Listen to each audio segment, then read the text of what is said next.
What is going on, everybody? Man, we got to get Candido out from behind the black nightmare, the black hole. Welcome, everybody. Welcome to episode 31, guys. Seriously, 31 of the Reload Show. With me today, I have the one and only Candido Diaz, aka Candid Bridge Guy. I've got Mr. Mark Sullivan, always getting approved with Mark, and I am Sean Richard.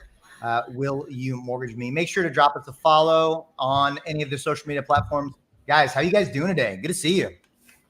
Good. It's a good start to the week. I'm awesome. It's beautiful outside. It's beautiful outside. I don't think it's not raging heat like in Texas.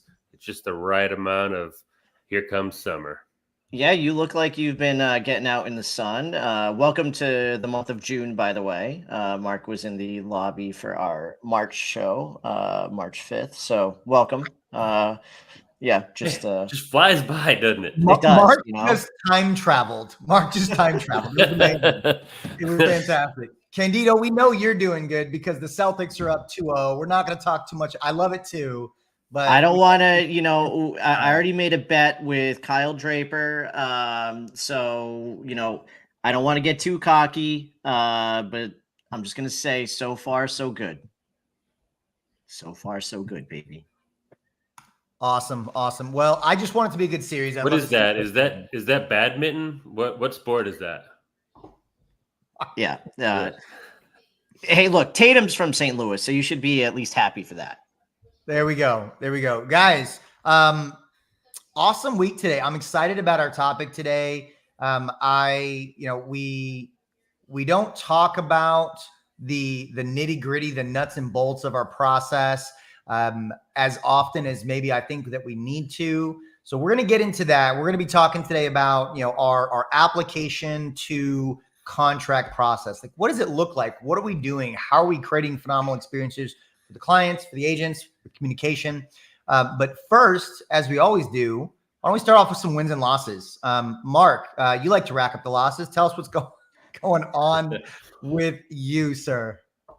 Yeah, for sure. Honestly, I'll start with the loss. The loss that I have for this week is, and honestly, it wasn't a big deal. It got fixed. It was a last second. It had to be fixed last second. But the reason it's a loss is because it's something that should be done like clockwork. It should be something like brushing your teeth and taking a shower every day. And for loan officers, one of those things is at some point during the process, you have to ask your client for homeowners insurance. Never did that. And like about 4 days before closing, I sent him a text. I go, "Hey man, cutting it a little close, wouldn't you say?" He goes, "What are you talking about?" I go, "Homeowners insurance." He goes, "I have no idea what you're talking about." And we went the entire process without once talking about or me asking or my processor asking for proof of homeowners insurance. And the reason I think it's such a big loss, we closed on time. He got great insurance. The reason it's such a loss is because it's something so simple that got overlooked because I just assumed that it got done. Right? Like it's something that you just don't even think about and you let go of your process. And it's something that we do, I think, for a lot of things in our process, from prospecting to in process. Whenever things get slow, whenever things get busy, we tend to forget those. Am I cutting in and out? I don't think so. Oh, okay. No. You both are just like not moving at all, and it's been bothering me the whole time I've been talking. But so that's my loss. It's because it's something that's so stupid. Something so stupid, something so easy that to be forgotten like that just is unacceptable. But like I said, luckily swooped in last second, got it done. No harm, no foul, except then I need to have a long talk with processor, figure out, hey, why did this happen? Mark, give us your win, man. You're bumming me out. Give us your win. Give us your win. Wins. I've talked about numerous times over the show that I want to be more self-reliant on my leads. The last 6 loans that I've closed have come from either social media or have come from my inner circle of people that 2 of them had straight up said, I gave you a call just because I see your stuff on Facebook all the time. I need the number to be higher in closed loans, but it's a really good start. And I'm really proud of the fact that those last 6 loans have indeed come from my circle and my ability to self-generate leads. And it's not coming from referral partners. So that's a win for me. Very cool. Candido, man, what you got? Well done, Mark. I'll start with the loss.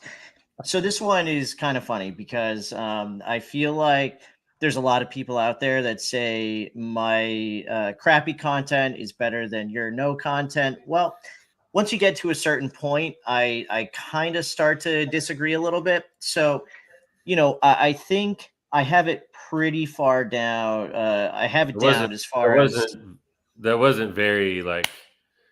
I kind of pretty much disagree with that, or emphatically disagree with that.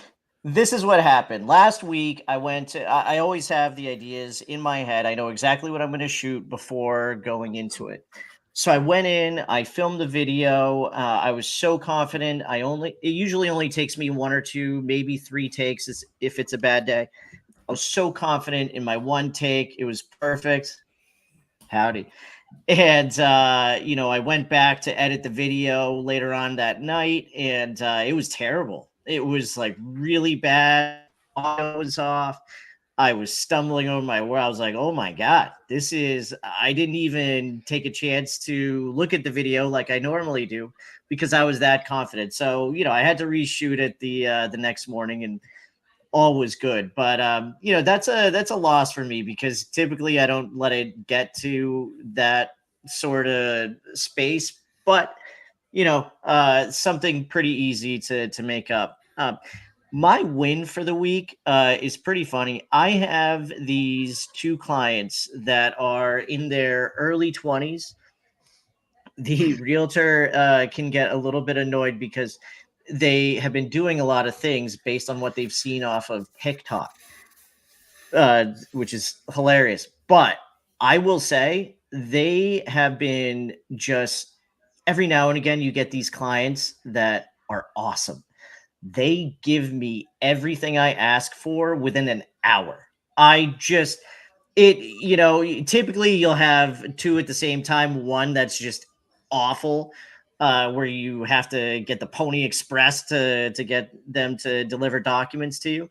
And then you get these guys who are just unbelievable. So, it may sound funny, but that's a huge win, man, with what we do. And sometimes, gathering documents is just, you want to bang your head against the wall. This is not the case. I love them so much. I already told them I wish every client was like you. So that's my win for the week. What do you got, Sean? Good. Awesome, man. Sweet. Well, I am also going to start with my shitty moment of the week. So let's get to it. So you guys know I do indoor rock climbing and I go pretty religiously 3 times a week. Last week, I failed to go on Wednesday, one of my days. I wanted to go. I needed to go. I was kind of overwhelmed with the amount of things that I had on my plate for my business. And I made the, looking back, poor decision to not go. And I suffered for it, man. My day was not nearly as good as it normally would be on a Wednesday. So that was my loss for the week. And I'm going to rectify that tomorrow. I did go Friday and Sunday. My win. Okay, guys, like give me your take on this. Like this is a big win for me, but maybe a little win for others. So for the longest time, I have been wanting to create my own home buyer guide. And I know it sounds silly, right? Like my company has, like, I could piece together flyers and stuff like that. I wanted to create a comprehensive home buying guide, the ultimate home buying guide. And this past weekend, I sat down for the entire first half of the day on Saturday, and I banged out an entire guide, comprehensive, all the images in it that I needed, put it into an ebook so that way I can actually send a link out. People can just flip through it online, I've got it as a PDF as well. So my big win for this past week was finally getting to create my own self-branded ultimate home buying guide. And I'm thrilled to start being able to provide that resource to home buyers going forward. Awesome. Love and that. That's a huge win. You said you ended up doing it in about a day. So I took about half a day. It actually took me about 30 minutes to create the guide itself. And then it took me about an hour and a half to 2 hours to organize, like to format it, and then also pick out and add the images into it. But overall, it was probably a 2 hour, maybe a 3 hour process. Right. That's awesome. And something like that's just going to keep working for you, forever. And that's fantastic. All you got to do is send a link out, and that's just done over and over. And it's only took 2 to 3 hours. That's awesome stuff. You're my hero for that. It's a good win. I'm going to build it into my process. We're going to talk about process this morning, right? I'm going to build it into my process. Yeah. And I'm going to add it as a resource for clients on my digital business card. So lots of really great things that I can do with it. And it was a one-time investment. And like you said, Mark, it's going to pay dividends for years to come. All right, guys. This is very cool. Very cool. This is an interesting topic. So we're talking about the front end of our process today. We're talking about application to contract. What does that look like? What does that sound like? What are some of the tools and resources that we use to create the experiences that we want to for our clients and our real estate partners? And if you're a real estate agent tuning in, this applies to you as well, because ultimately you're creating a process at the forefront when you meet a client, and up until when they go under contract. What does your process look like? Communication tools, resources that you use, structure, things like that. So I'd like each of us to kind of dive into a little bit of our process, and let's keep it really conversational and just kind of talk about the differences in our process, what you like to do, maybe some tools and resources that you use. Candido, man, let's kick us off. Tell us a little bit about your process, app to contract, and how you approach that to have maximum success with clients and create strong relationships with them. Yeah. So, I think, and I don't know if you want me to go through the whole thing, or I start with a discovery call, and I don't know if you guys want to kind of dive into that as well. But, I think something that not only myself, but a lot of us kind of, I don't want to say glanced over, but kind of took for granted a discovery call and almost threw it by the wayside. What do I mean by that? Well, especially when we were all busy back in 2020, 2021, and applications were just flying through the sky. It was almost like the discovery call was thrown away. Yeah. Exactly. So, I think, and I know, Mark, you've kind of said the same thing. I was guilty of it for a bit, where honestly, just let's have a very quick couple-minute conversation. Here's the link to the application. I don't do that now, but I think it's important to remember that discovery calls are huge. And something that I was reading in a book recently, you don't want to make it seem like, okay, you're only good enough to talk to me if you fill out an application, if you have a 700 credit score, if you have 100,000 to put down. Discovery call really, I think, is the first point where you can develop the relationship and kind of go from there. What are you guys' thoughts? Yeah, I agree with that, actually. So I've talked to a lot of loan officers that, and it's kind of split down the middle. Some do the discovery call after the application. Okay. And some do the discovery call prior to the application. So I'm a prior to the application guy. And just like you said, Candido, it's an opportunity to really have an upfront impact on building that relationship. And I really like it, because then when I do get the application, which is the majority of the time, I have so much more information, so much more context to use while reviewing that application. So I do like the before. Mark, what are your thoughts? Yeah, for sure. I mean, heck, for a really long time, I was an after the application guy. I was, here's my app, blah, blah, blah. And man, I know I let a lot of loans slip through my fingertips just doing that right there, just assuming that, because I got that introduction that person was going to apply with me. And I think it's really important, one, to establish value right away, right? You're going to go ahead and tell them what they should expect from you during the process, and figure out what their goals are. And you can also, sniff out somebody who's just not ready. It's very, very few and far between where it doesn't like, hey, why don't you apply anyway? But sometimes you're just like, hey, I don't think so, but the, for the most part, it's, hey, we're going to lay out the expectations of the entire process in that discovery call, figure out what their goals are, and then basically hype them through the application. Be like, hey, it's real easy. No, nothing to it. It's going to walk you through it. Make sure you fill it out in detail. And then whenever we jump on the next call, I can take that full application from them and do, our second call. But I'm definitely on board with the discovery call first. Well, I'll throw this out there real quick. Oh, I apologize, Candido. Let me throw this out there super fast. One of the reasons why I like to do it beforehand is because I'm a big proponent of schedule a meeting from a meeting. And so on my initial discovery call with a client, we get to the end of the call and it's like, okay, they're going to fill out an application. I ask them, hey, based on your availability, how soon are you going to be able to get the application completed? Because I'd like to go ahead and get time on my calendar for our I call it a loan consultation where we go over the numbers. I'd like to go ahead and get that on the calendar. My schedule fills up quickly. I'd like to go ahead and get that booked for us. So then they set the expectation of when they're going to fill out the application. And then we schedule that second call directly from that. And it puts just a little extra pressure on them to execute on what they committed from the time frame of completing the application. Yeah. And, one of the things that both of you alluded to it, Mark, you actually said it. I think what's really important with this initial discovery call is setting expectations. You want to, just like Sean, you were saying, you use that call to schedule another call. I do the same exact thing.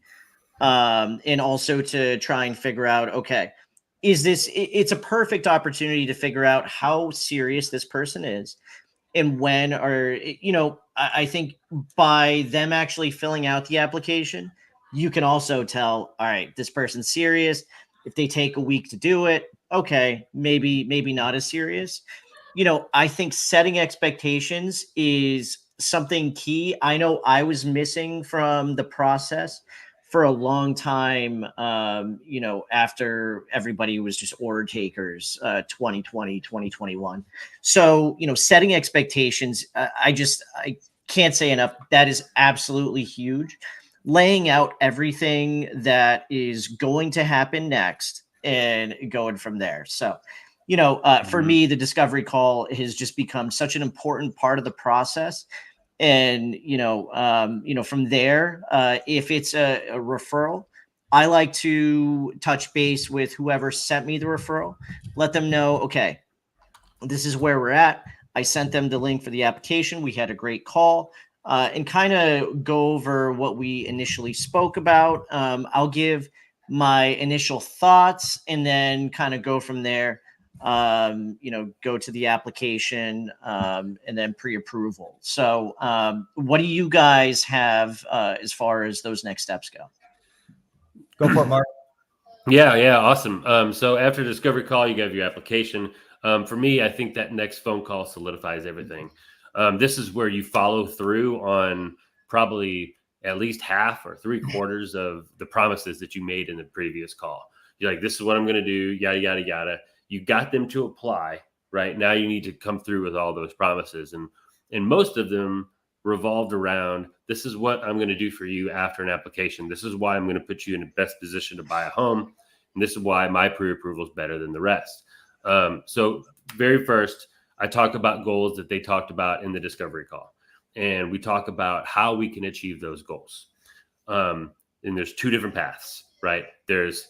We both agree and we walk arm in arm to the pre-approval stage, right? If we both agree on everything that I'm saying, then there's no reason to keep talking about it. Cool. We're on the same page. Let's talk about numbers. If we disagree, there's no sense of arguing, right? Don't argue with somebody. Just be like, hey, here's what I'm talking about. Here's what you're talking about. Let's compare the two and let's move forward with whichever one's best for you. This is your loan. It's just my job to educate you, right? So we go through. That's done in Mortgage Coach. It's done in MBS Highway. Pretty much every single loan gets one of these, even if it's just a simple, hey, this is what it looks like, and this is what it's going to look like 5 years down the line. If I say, hey, what your goals are? Like, I don't know, man, I want to buy a house. Sometimes they're, they don't really say much, right? But you can still give them that value and show them a couple loans or whatnot. But my process, like many do, I've got we fully underwrite the loans, make it a rock solid pre-approval. Underwriter signs it. We back it up with a $5,000 guarantee that if we don't close it because of something we missed, we pay the seller $5,000.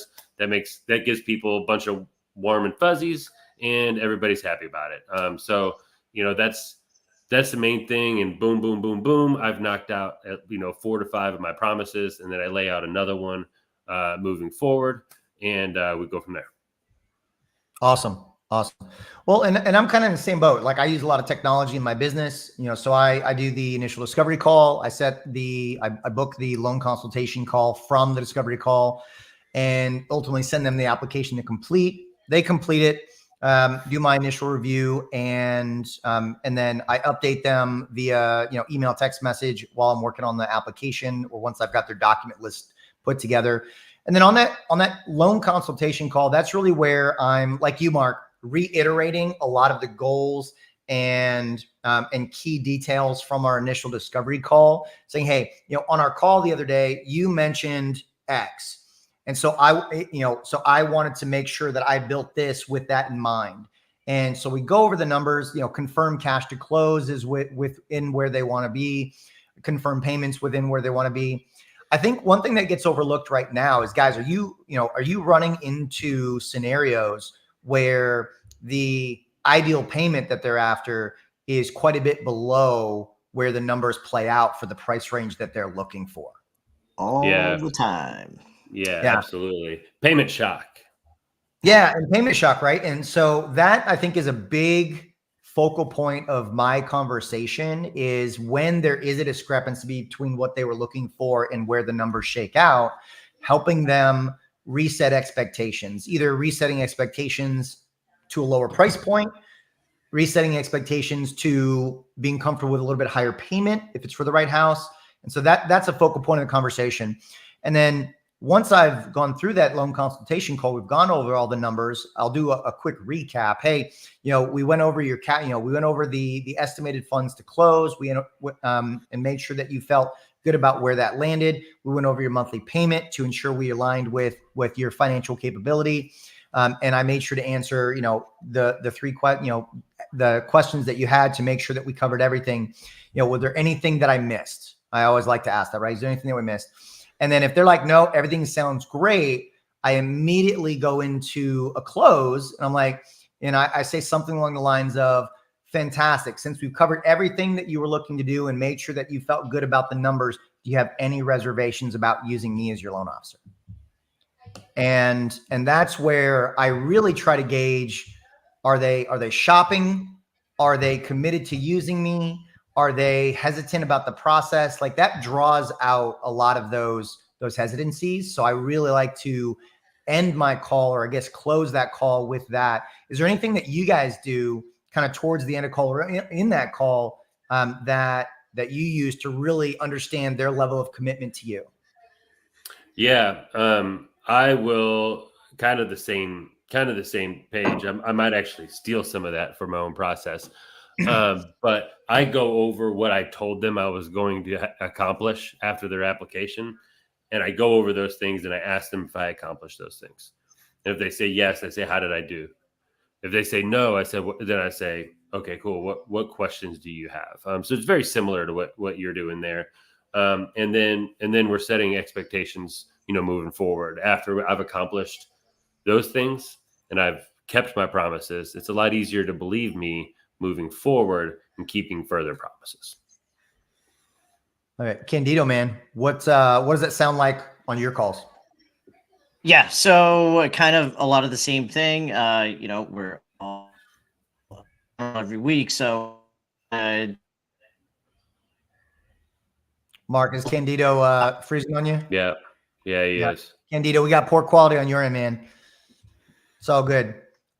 He's in 360p definition. It's all good. So, okay. So Mark, so let me ask you this. So, okay. So we've pre-approved somebody, right? We've got them pre-approved. We've had that, again, what I call loan consultation. And so what does, they're going out in the world, you're passing the baton back over to them and their real estate agent to go find the right home. And Candido, yeah, I think you're kind of back now. Let's you want to pick up?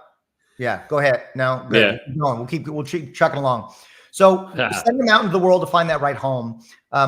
What expectations do you guys set with the client, and what communication do you have with the real estate agent at that point?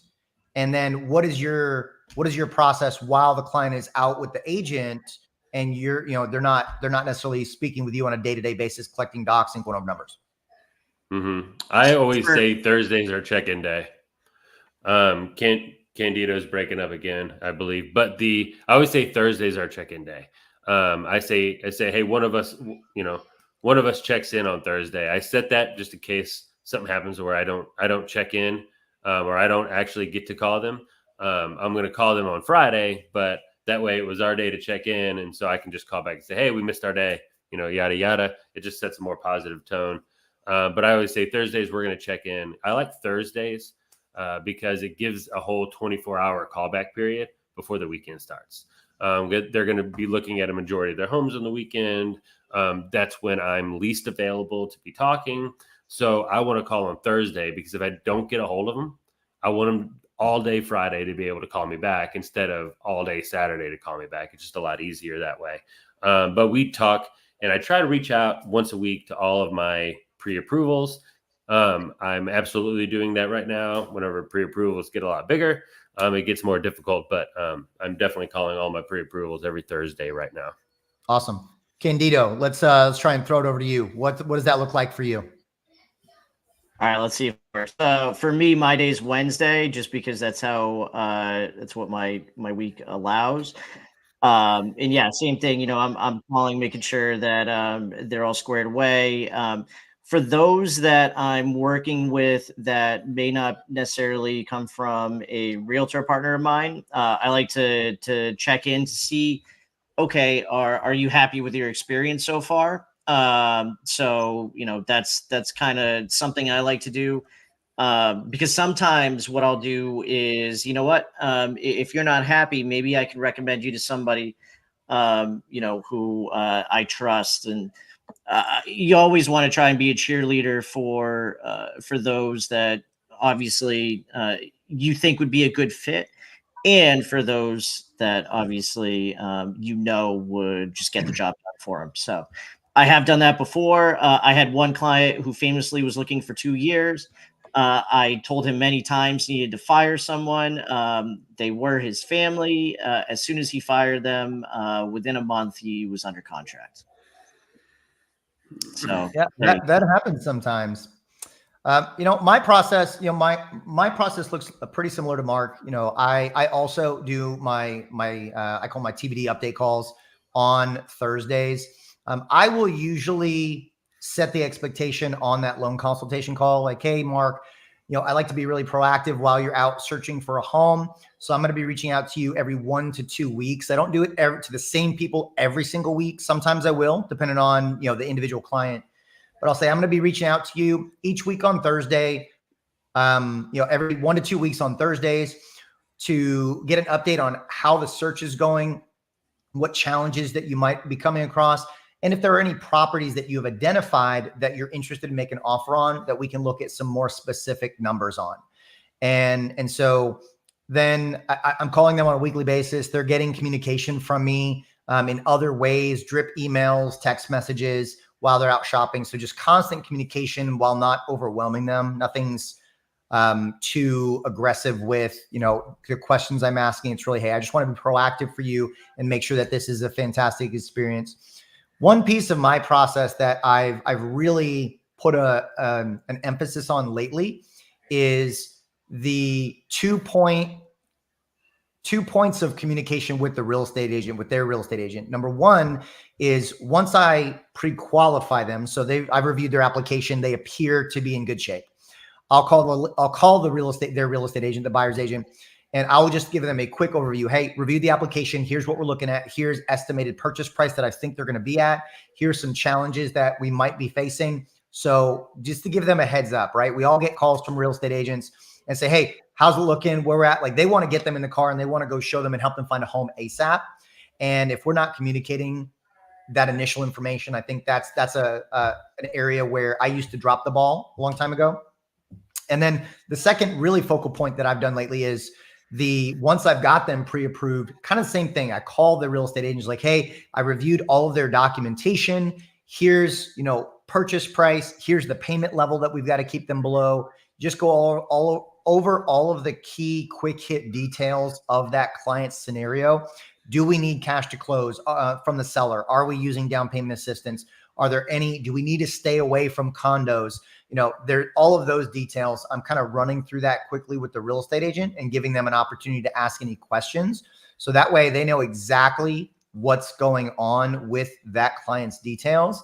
And it just helps them create a better search experience on their end as well. So those are my two major focal point touches with the real estate agent, in addition to the proactive communication with the client. Yeah, that's awesome. One more thing that I want to touch on with the constant calls, and this is something that's talked about, but I mean it's kind of overlooked. If you're like, oh, I've got these pre-approvals, they'll call me whenever they're ready. It's so important to call them every week because things change, right? They realize that you are right and what they're looking for isn't in their budget. They're not able to find it. Maybe maybe the agent had promised that, hey, let's go out and look at houses. We'll ask for a lot of seller concessions and that'll fix things, right? Well, they put in a couple offers and it didn't work that way. Or they get out there and they just realize, hey, we need to readdress or we need to reanalyze things. And if we're not on our P's and Q's, that's a good opportunity for somebody to throw in a referral to somebody else. Or rates have dropped. If somebody throws in a referral to somebody else, they show a lower rate. People don't know, oh, rates have dropped. I should also come back and check in with Mark to make sure that was a legitimate thing. No, people go, oh, his rate was lower, so I'm going to go with him. People don't know how often rates change. People, consumers don't know for sure. They just think that's Mark's rate, that this is Larry's rate, and Larry's rate's better, so I'm going to go with Larry. And you never hear from this person again. You're like, wonder why I never heard from them, or wonder why they bought a house and they didn't use me. It's because you didn't call them back and you weren't in the groove. Because you can say, hey, good news, rates fell a little bit. I'm not sure how much it's going to affect you, but let's take a look at it. And maybe it reduces the cost, or maybe it reduces the rate by 1/8. But you do that and people go, oh, okay, cool. And you keep them in your circle. It's so important. And that little 15-minute call, could be the difference in thousands, tens of thousands of dollars of income every year, for sure. 100%. And I think that really lays out a phenomenal groundwork for, all three of us, the process that we have. Loan officers, real estate agents that are tuning in, if you don't happen to have a dialed in process that you can articulate exactly how it goes with all of your clients, there's going to be exceptions to the rule, right, guys? There's going to be instances where, okay, well, this is my process and this client didn't go exactly through that process. There's going to be exceptions to those rules. But having a dialed in process that you can articulate, maybe that's even mapped out on paper. If something were to happen to you, if you got hit by a bus, could somebody else step into your business and replicate what you do? And if the answer is no, then why not? And so having dialed in process is important. I think both of you guys did a really good job articulating your process. I'm going to steal some of the notes that you guys had there. That's it. Hey, if everyone tuning in, if you're not already following Candido, Mark, and myself, make sure that you do so on all the social media platforms. Candid Mortgage Guy, Approve with Mark, and Will You Mortgage Me? This was another episode of the Reload Show. Appreciate everyone tuning in. If you're watching this on replay, appreciate you as well. Have an incredible rest of your week. Guys, always awesome to be here with you. Have an incredible, have an incredible week. I'm going to say that 5 times, and then we'll be done. Don't All get right. hit by Have a an bus. Go incredible week. Celtics. Go Celtics. Have an incredible Go week. Celtics. Go great basketball games.